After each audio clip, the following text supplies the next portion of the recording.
Hello guys, कैसे हो सब? बढ़िया हो भाई लोग? मस्त हो ना?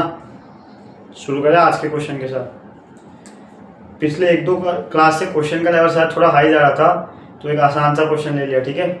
मेंस का भी इजी लेवल, एनसीईआरटी, ठीक है? वीडियो पॉज करके क्वेश्चन ट्राई कर लो। एनर्जी एकदम हाई होनी चाहिए, ठीक है? सो रहे हो, जाग जाओ, क्वेश्चन ट्राई कर लो, आसान सा है, हो ही जाएगा। बताने जैसा कुछ है नहीं, फिर भी चलो देख लेते हैं। सॉल्यूशन ऑफ डिफरेंशियल इक्वेशन दे रखी है, कचरे जैसे ऑप्शन दे रखे हैं, निकालते हैं। क्या करोगे? dx कुछ नहीं, मेरे को तो शायद कुछ अच्छा दिख रहा है, पता नहीं, sec स्क्वायर एक्स दिख रहा है, 10x दिख रहा है, 10y दिख रहा है, sec स्क्वायर y दिख रहा है। अच्छी अच्छी चीजें क्यों दिख रही है? समझ आ रहा है तुम्हें मैं क्या कहना चाह रहा हूँ? अगर प्रैक्टिस की है तो तुम्हें अच्छी अच्छी चीजें दिख रही होगी। नहीं दिख रही तो आता हूँ, दिखाता हूँ, देखते रहो, अच्छी चीजें दिखेगी तुम्हें। पहले तो dy बाई डी को एक साइड कर लो। तुम बोलोगे dx बाई डी को क्यों नहीं कर रहे? उसको भी कर सकते हैं। अभी एक काम करो, किसी को एक साइड मत करो, अभी तुम ध्यान से देखो। तुम क्या करो, इंटीग्रेशन के लिए हमें करना होता है dx के साथ रखो x वाली टर्म्स और dy के साथ रखो y वाली टर्म्स, ठीक है? क्या करो, sec square x into D x, 10x को भेज दो या डिवाइड में भेज दो, ठीक है? dy के साथ रखो सिर्फ y वाले terms, sec square y, 10x को डिवाइड में भेज दिया था, 10y को या डिवाइड में भेज दो। कुछ नहीं, इसी इक्वेशन को इंटरचेंज किया है। किस तरह से, क्यों इंटरचेंज किया? मुझे dx और dy के साथ x और y रखने होते हैं इंटीग्रेशन के लिए। डायरेक्ट कैसे इंटीग्रेशन हम कर रहे हैं इसमें? तुम बोलोगे कि dy बाई dx से क्यों नहीं कर रहे? इसमें जरूरत नहीं है। क्यों नहीं जरूरत? दिख रहा है। कैसे दिख रहा है? अच्छी चीजें प्रैक्टिस से दिखेगा। नहीं दिखेगा, तुम एक दो बार कुछ कुछ कचरा करोगे, फिर तुम रियलाइज करोगे, इवेंचुअली तुम यहीं पे पहुंचोगे, ठीक है? अब तुम कैसे पहुंचोगे वो इसमें ऐसा है कि तुम ट्राई करो, दिमाग लगाओ, हिट एंड ट्रायल, कोई और तरीका नहीं है, ठीक है? वैसे तुम्हें दिख जाना चाहिए, ये तो बहुत आसान क्वेश्चन है। अभी तक नहीं दिखा? इंटीग्रेशन कैसे कर सकते हैं हम डायरेक्ट? इसलिए कर सकते हैं, अब ऐसे तो ये वाले में तो डायरेक्ट तुम कर ही सकते हो आसानी से, है ना? कैसे कर सकते हो आसानी से? मुझे 10x दिख रहा है नीचे, ऊपर मुझे 10x का डिफरेंशिएशन दिख रहा है, मुझे 10y दिख रहा है नीचे, ऊपर मुझे sec स्क्वायर y का डिफरेंशिएशन दिख रहा है। क्या करते हैं? नहीं समझ आया? इसको मान लो t, इसको t मानोगे तो क्या होगा? दोनों साइड x के रिस्पेक्ट पे डिफरेंशिएट मानो। 10x का differentiation sec square x, x का डिफरेंशिएशन x के रिस्पेक्ट में 1 dt बाय dx। हमें क्या चाहिए? sec square x into D x, sec square x into D x को dt कह दो, कह सकता हूँ ना?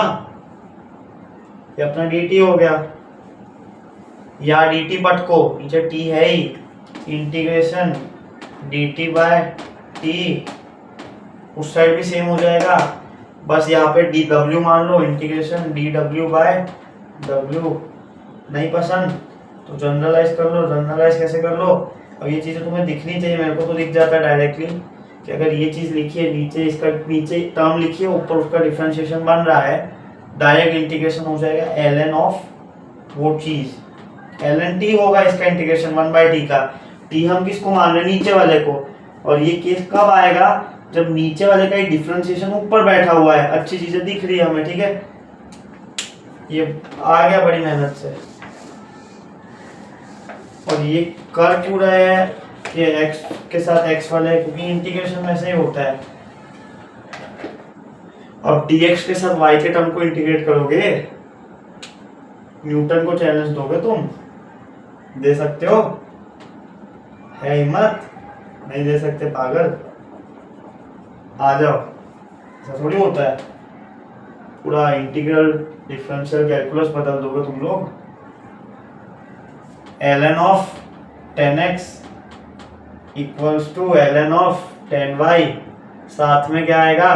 दोनों साइड इनडेफिनिट है, एक कांस्टेंट आएगा आर्बिट्ररी, दोनों साइड ln है तो कांस्टेंट भी ln में ले लो, ln c, शायद इसको यहाँ पटक दो, ln 10x minus ln 10y, अब ln a minus ln b होता है ln a बाय b, तो ln 10x by 10y equals to ln c। ln के अंदर वालों को इक्वेट कर दो। c क्या है, आर्बिट्ररी कांस्टेंट है। k क्या है, arbitrary constant.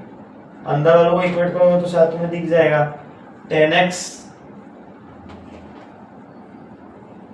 Bye 10y equals to c। Hit and trial से क्या पता चला? कुछ नहीं, हिट एंड ट्रायल क्या लगाओगे, इसमें थोड़ी लगाओगे। दिख रहा है यार, अब ये नहीं दिख रहा तो क्या बोलूँ मैं। ओड़ू बच्चों, तुम्हें तो सब दिख जाता है ना। ऑब्जर्वेशन स्किल्स पे काम करो, प्रैक्टिस करो मैथ्स की। पढ़ते हो नहीं पढ़ते? पढ़ते हो ना, मैथ्स तो अपना फेवरेट सब्जेक्ट है ना। मैथ्स में तो जान बचनी चाहिए तुम्हारी। मैथ्स में जान बच गई ना, आईआईटी बिट सेट सब हो जाएगा। आंसर अपना आ चुका है, ठीक है। सी कह लो, के कह लो, आर्बिट्ररी कांस्टेंट है। ऑप्शन बी शायद मैच हो रहा होगा, देख लेना। मुझे तो ऑप्शन बी मैच होता हुआ दिख रहा है। तुम्हें जो दिख रहा हो देख लेना यार, तुम्हें भी वही दिखेगा, तुमको ज़्यादा थोड़ी दिख रहा है। ऑप्शन बी, ठीक है, अपना आंसर आ चुका है। dy बाई डी एक्स यहाँ पे करने की जरूरत नहीं थी, क्योंकि ये एल डी ही नहीं है, या होमोजीनियस डिफरेंशियल इक्वेशन नहीं बनी एच डी। ना तो ये एच डी बन रहा था, ना तो एल डी बन रहा था। तो हमने बेसिक तो यही सीखा था कि हम ऐसे इंटीग्रेट करेंगे, लेकिन वो तो एच डी एल डी बनने लगा तो हमारा बेसिक ये फेल हो गया था, तो हम आगे वाला यूज़ करते थे। पर हमें कोई बोले कि तो हमें बेसिक पे जाना है, तो हम नहीं जा सकते क्या? क्यों नहीं जा सकते? ठीक है, बढ़िया से समझ आ गया होगा भाई। आंसर आ चुका है बी ऑप्शन। ये क्वेश्चन के लिए इतना ही है, आसान सा चिंदी सा क्वेश्चन था एकदम। कहते हैं ना लॉलीपॉप क्वेश्चन वैसा। ये क्वेश्चन अगर गलत कर रहे हो तो फिर भाई जरूरत है तुम्हें, ठीक है। कोई डाउट हो, कोई समस्या हो, डीएम कर देना टेलीग्राम पे। मिलते हैं फिर, ये क्वेश्चन के लिए इतना ही है। अगला क्वेश्चन भी मजा आएगा, ठीक है। मिलते हैं, पढ़ते रहो थियरी।